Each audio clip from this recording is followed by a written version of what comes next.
কিছুদিন আগেও যখন শীতটা ছিল, প্রায় ধরুন ওই আম, প্রচণ্ড পরিমাণে, মানে 8-9 অবধি নেমে গেছিলো।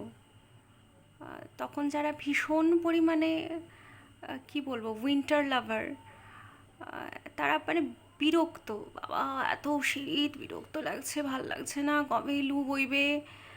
এখন যখন গরম পড়েছে, হ্যাঁ, এখন মানে এই দাবদাহ হ্যান ত্যান এগুলোকে নিয়ে এত বেশি হইচই হচ্ছে, মানে আমার মনে হচ্ছে এটা একটু বেশিই হচ্ছে। মানে আগেও এই গরম পড়েছে, হ্যাঁ, মানে এই গরমটা মোটামুটি 42, 43, 45 অবধি উঠেছে। তখন এত মানে হইচই, আমার না মনে হচ্ছে যে এটা একটা ট্রেন্ড, এটা একটা ফ্যাশন হয়ে গেছে আজকাল। এটাকে নিয়ে উল্টোপাল্টা মিম বানানো, মজা করা, ভুলভাল মজা করা, স্থূল বিনোদন, যেটা খুব বিরক্তকর। আমার মনে হচ্ছে শুধু আমার আপনার বিরক্ত লাগছে না, গরমেরও যথেষ্ট বিরক্ত লাগছে। যাই হোক, সো মানে জানি না কি চাইছে মানুষ। এত মানে হই হই রই রই করার কিছু হয়নি, ঠিক আছে? অনেক রেমিডি রয়েছে গরমের হাত থেকে বাঁচার জন্য, সেগুলোকে মানুষ যদি ফলো করে ফালতু উল্টোপাল্টা মানে মজার মিম না বানিয়ে বা মজার স্ট্যাটাস না দিয়ে, আমার মনে হয় সেগুলো ফলো করলে অনেক ভালো। আর কি বলবো, এগুলো নিয়ে বলতেও ইচ্ছা করছে না, আমি যথেষ্ট বিরক্ত এই জন্য।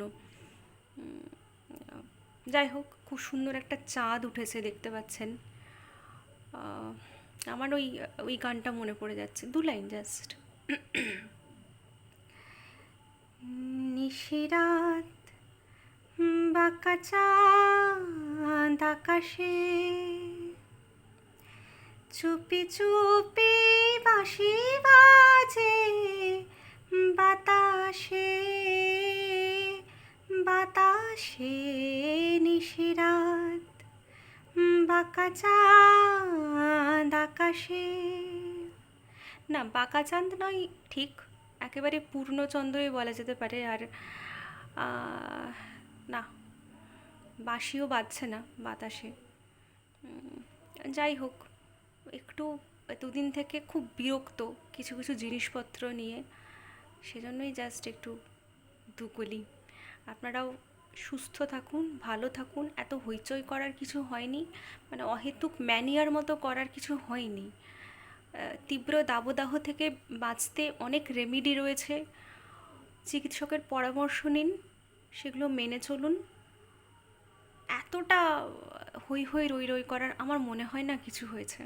সবাই ভালো থাকুন, সুস্থ থাকুন।